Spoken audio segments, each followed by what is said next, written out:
Hello दोस्तों, welcome to sunrise classes. आज मैं आपके लिए कंप्यूटर साइंस का एक टॉपिक लेकर आया हूं that is deadlock from the operating system. इस टॉपिक में हम डिस्कस करेंगे डेडलॉक के सारे एस्पेक्ट्स को डिस्कस करेंगे और उम्मीद करते हैं इससे बाहर से कोई भी क्वेश्चंस नहीं आएगा, specially state Bihar and BPSC के एग्ज़ाम में। तो आप इस सेशंस को देखिए और अगर आपको कोई डाउट है तो please keep your questions in comment box. आपसे एक अनुरोध है, अगर आप इस चैनल पर नए हैं तो please subscribe and share with your friends. सबसे पहले हम जानने की कोशिश करेंगे व्हाट इज़ डेडलॉक। डेडलॉक क्या होता है? Deadlock is a state or a situations in a system in which the one or in which two or more process are waiting for indefinite time. यहाँ पर जो वेटिंग टाइम है वो indefinite है, क्योंकि हमें पता नहीं होता कि ये इस डेडलॉक सिचुएशन से कब बाहर आएंगे और when it will be in the running state. So ये इंडेफिनिट टाइम के लिए, मतलब अनिश्चित काल के लिए वेटिंग स्टेट में चले जाते हैं। आपने यहाँ देखा होगा कि when to or more process, Y to or more process? Because एक प्रोसेस कभी भी डेडलॉक में नहीं जाता है, क्योंकि ये कम से कम दो प्रोसेस और इससे ज़्यादा प्रोसेस के बीच का सिचुएशंस है। मैं आपको इसको एक एग्जाम्पल के थ्रू समझाने की कोशिश करूंगा। जैसे कि एक मान लेते हैं कि ये प्रोसेस P1 है और एक ये प्रोसेस P2 है। प्रोसेस P1 को कंप्लीट करने के लिए दो रिसोर्सेज चाहिए, that is one is R1 and one is R2। अगर दोनों रिसोर्स अवेलेबल होंगे तभी प्रोसेस 1 कंप्लीट होगा। सिमिलरली प्रोसेस 2 को कंप्लीट करने के लिए थ्री रिसोर्सेज चाहिए, R1, R2 and R3। This is R2। होता क्या है कि प्रोसेस P1 जो है R1 is already available, so P1 जो R1 को एक्वायर कर लिया है और it is looking for R2। But P2 process जो है that already acquired R2 and R3 and it is waiting for R1. As soon as R1 will be available, then P2 will finish their work. As soon as R1 will be available, they will finish their work. P2 will finish their work. Similarly, as soon as R2 will be available, P1 will finish their work. But what will happen? This is the currently waiting state, क्योंकि इनको सारे resources available नहीं है। इनके पास अभी P1 के पास सिर्फ R1 अवेलेबल है, तो इट इज वेटिंग स्टेट। अब ये जो सिचुएशन है that is called the deadlock situation. क्यों? क्योंकि P1 जो है R1 को एक्वायर किए हुए है but waiting for R2। At the same time P2 is acquired the R2 and waiting for R1. Let's talk about then what is the options we have, what are the principles to deal with these deadlock situations. Three principles are there. The first principle are saying we have to prevent or we have to make sure that system will never go in the deadlock situation. जब ये deadlock situation में जाएगा ही नहीं तो I think we are safe. तो हम पहला जो प्रिंसिपल है, we have to ensure that system will never go into the deadlock situation. और इसके लिए हमें दो एल्गोरिदम आते हैं, दो प्रोसेस आते हैं, that is called deadlock prevention and deadlock avoidance. Second principle है सिस्टम को अलाउ करो डेडलॉक में जाने के लिए, but once the system is in deadlock we have to detect it. Detect means we have to check that is it in the deadlock? Yes, it is in the deadlock. Then what is the steps to recover it? तो पहला process में क्या किए, पहले principal में क्या किए, हम सिस्टम को डेडलॉक सिचुएशन में जाने ही नहीं देंगे। दूसरे प्रिंसिपल में क्या करेंगे, अगर वो डेडलॉक सिचुएशन में चला गया तो हम उसे डिटेक्ट करेंगे कि ऐसा कौन सा प्रोसेस है जो डेडलॉक में है और उससे रिकवर करने के लिए क्या प्रोसेस हमें फॉलो करना पड़ेगा, क्या एल्गोरिथम हमें फॉलो करना पड़ेगा। And the third principle is we will ignore the problem, we will ignore the deadlock situations और we will pretend, हम लोग ऐसा करेंगे कि हम लोग को डेडलॉक कभी हुआ ही नहीं, सिस्टम में कभी डेडलॉक हुआ ही नहीं। तो right now Windows and Unix both are following the third approach. Windows and Unix both are following the third approach. Third approach in the sense they will ignore the deadlock situations. So they will never think that deadlock is anything. they will allow system to go in deadlock. Now user has to choose the steps here, what he has to do on the deadlock situation. हमें Windows में पता है कि हम जाके task bar में देखते हैं, अगर प्रोसेस स्लो है तो हम वहां से जाकर प्रोसेस को किल करते हैं. तो similar in Unix we have to kill the process. So it is on the user, they have to choose which operations, which process they wanted to kill. So that is the third option. Okay, now let's talk about what are the conditions, what are the necessary conditions that will give you the indications the system is going into the deadlock. तो ऐसे 4 conditions हैं, ये चारों necessary conditions हैं. अगर ये चारों condition simultaneously system में एक साथ होते हैं तो चांसेस है कि डेडलॉक हो सकता है. Still the chances is there. So deadlock can occur if the 4 necessary conditions hold simultaneously. तो ये चारों कंडीशन अगर एक साथ होते हैं तो ये सिस्टम डेडलॉक में हो सकता है. What are the 4 conditions? So let's talk about that. The first one is the mutual exclusion. Second one is hold and wait. Third one is no preemptions. Fourth one is circular wait. अब ये चारों conditions क्या है, I will discuss in brief.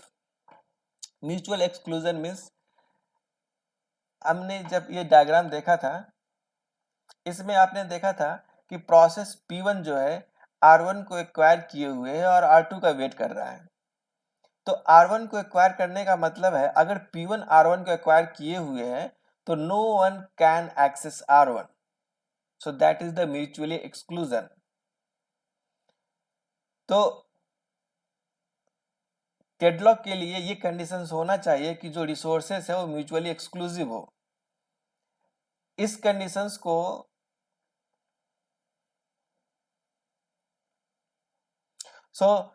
Deadlock के लिए ये होना चाहिए कि at least one resources must be non shareable.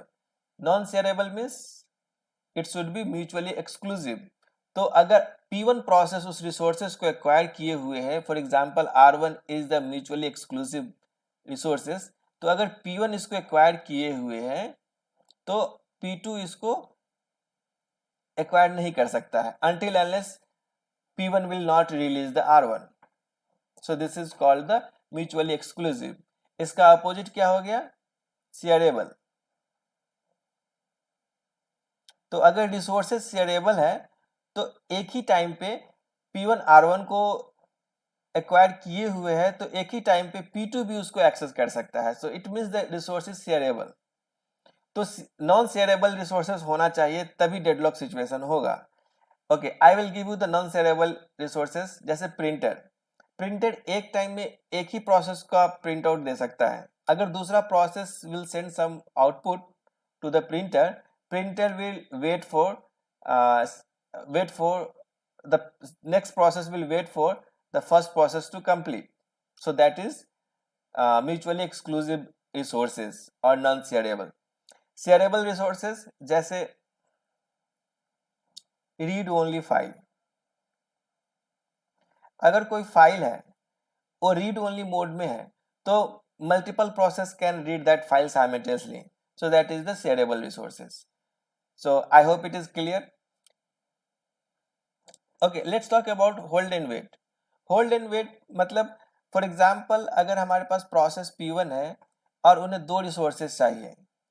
Process P1 है, I will always take the same example so it will be easy for you to understand.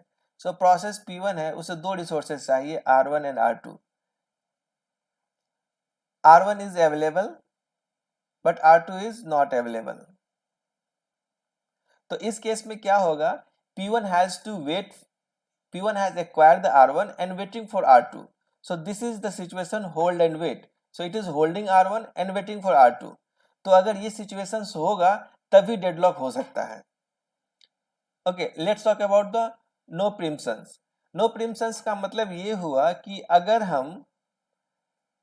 हम same situation, अगर P1 process है, ये R1 इसके पास है ऑलरेडी और it's waiting for R2. तो अगर ऐसा सिचुएशन है और P1 is now the waiting state. क्यों? क्योंकि P1 cannot be completed without R2। तो इस केस में अगर P1 देखता है कि हमें मेरे पास R1 है, I am waiting for R2 and some other process is also looking for R1. So in this case, P1 will release the R1. So R1 is now available. Then the other process, the PN who is looking for R1, they can get the R1 and then they will complete the process. So this is called the no preemption. In the sense, if I will hold it, then I will not release it unless I have not completed the job. So that is called no preemption. So no preemption is a reason for the deadlock. But if you want to prevent from the deadlock, we have to make a algorithm that the process is preempted. The next one is the circular wait.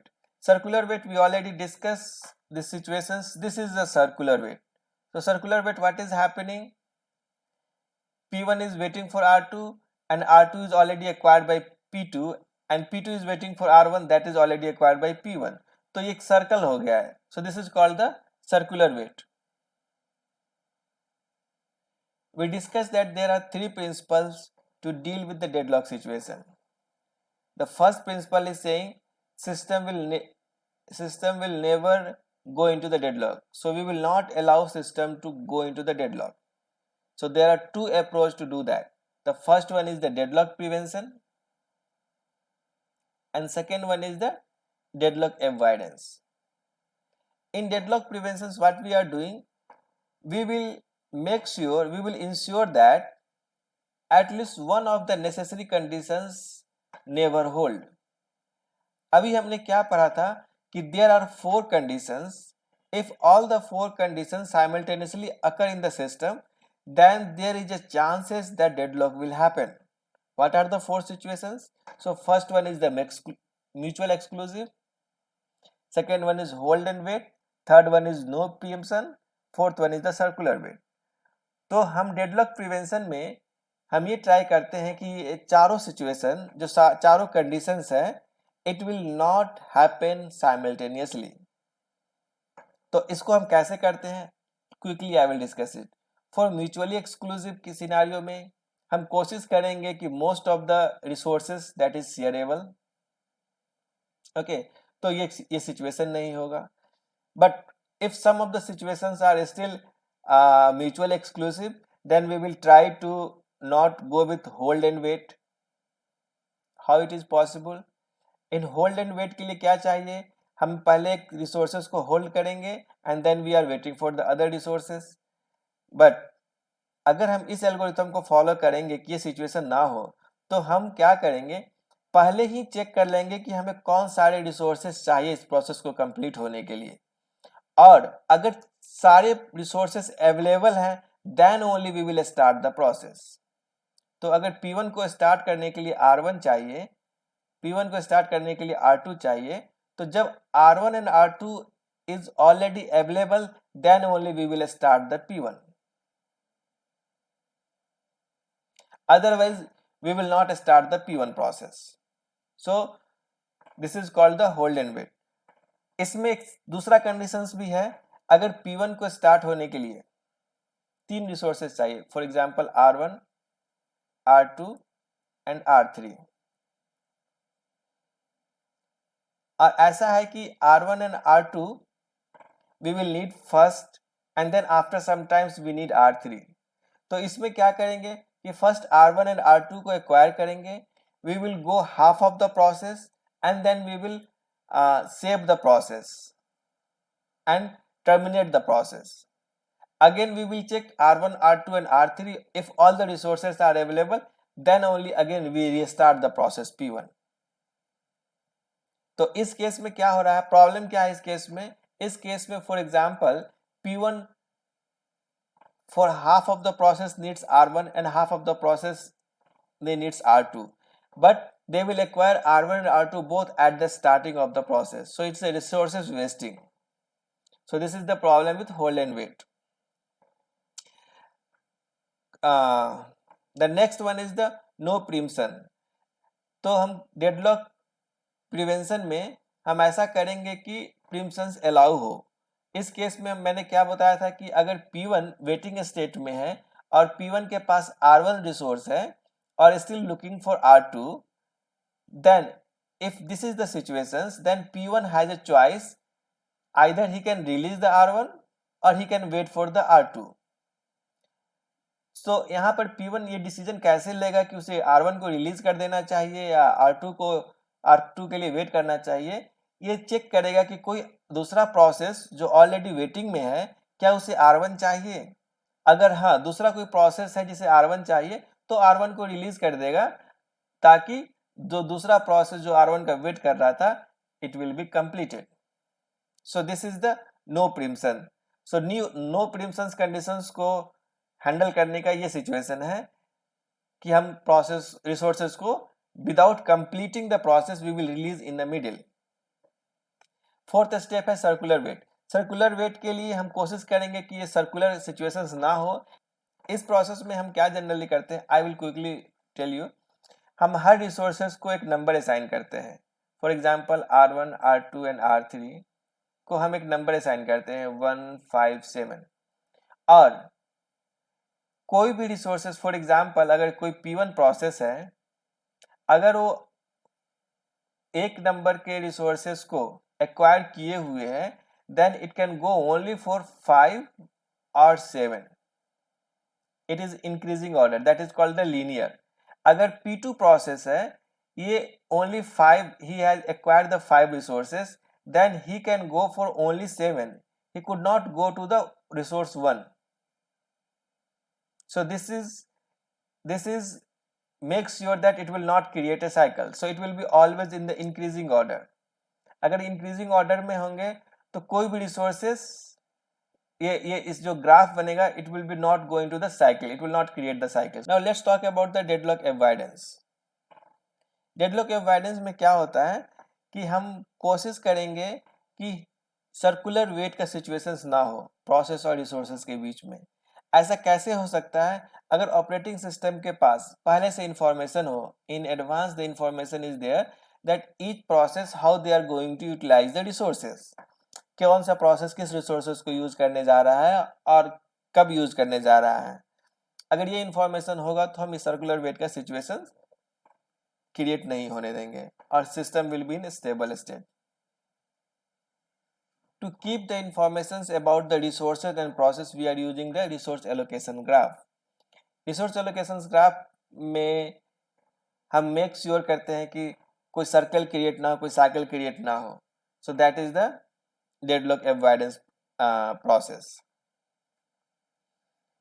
इसमें क्या होता है, इसमें there is two approach. One is the resource allocation graph algorithm.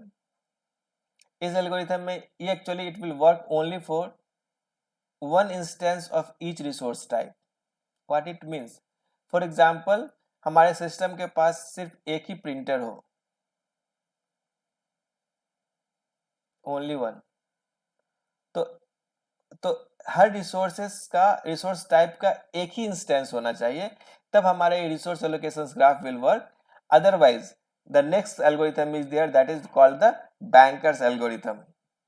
तो banker's algorithm क्या होता है, हमारे पास मल्टीपल प्रिंटर्स हो, मल्टीपल रिसोर्सेस हो एक ही टाइप के, तो भी हमारा बैंकर्स एल्गोरिथम वर्क करता है। Second principle is saying that allow system to go into the deadlock, and then once it is in deadlock we have to detect them and then we have to recover from the deadlock situations. तो ये कैसे होता है, तो सबसे पहले हम एक डेडलॉक डिटेक्शन का एल्गोरिथम चलेगा। ये एल्गोरिथम कब चलेगा, तो हमारे पास मल्टीपल ऑप्शंस होते हैं। ये algorithm either it will go run into the regular interval, for example every day it will run at once and it will find out what are the situations in the deadlock.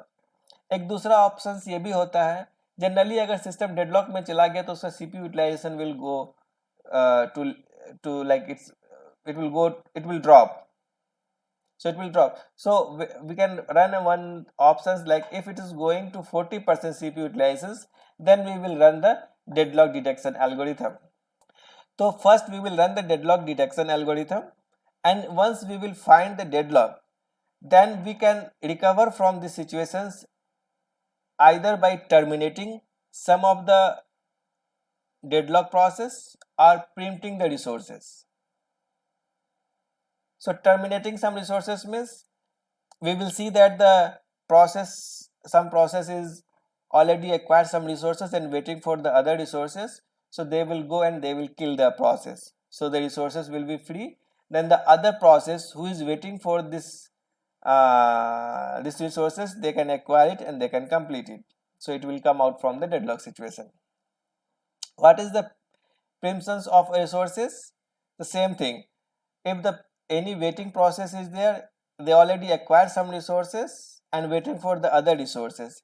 In this case, whatever he acquired, they will release that resources so that the another waiting process can acquire and then complete the process. So these are the two options, either terminating or preempting the resources. Okay, हम इस case में जब हम ये preemptions को use करते हैं तो there will be the three issues must be addressed. So there could be a three issues will come. What are the three issues? First important thing, selecting a victim. कौन सा process we are going to kill, which process we are going to kill. So we have to make sure we will not choose every time the same process. Otherwise this process will never be finished. Second one, if we are going to kill the process in middle, then what is the options? If it has completed half of the work, then what will happen? So there is two options. Either we have to make a save point and save the process, and second thing, we have to completely go to the initial stage.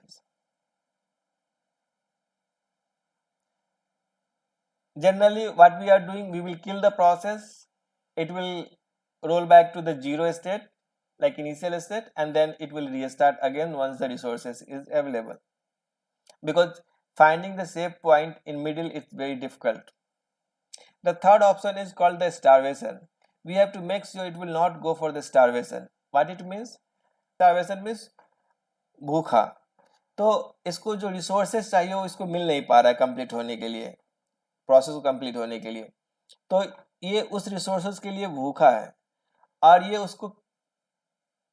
इसको क्या हो रहा है, जब हम ये recovery process run करते हैं तो every time they are going to preempt the resources from the same process. तो फॉर एग्जांपल मान लीजिए कोई प्रोसेस P1 है और इसने R1 को रिक्वायर किए हुए हैं, तो whenever we are running this process, it will always asking R1 to preempt, it means release. तो जब भी ये R1 को एक्वायर करता है, इसको system will ask them to release it, so it is not going to finish, तो this is called the starvation. In a system that select victims for rollback primarily on the basis of cost factors, starvations may occur, and the selected process can never complete its designated task. So this is called the deadlock detection algorithm. We already discussed the third principle, that is saying ignore the problems about the deadlock and let them user to decide what they wanted to do if the system is going to the deadlock. So this is the third option. So we already discussed all the three principles. What is the deadlock preventions, what is deadlock avoidance, what is the deadlock detection and recovery, what is the deadlock, what is the resource graph, what is the mutual exclusion, what is the wait and hold and wait, no preemption, circular wait. I hope every points are clear. If you think that this session is useful for you, please subscribe and share with your friends. Thank you very much.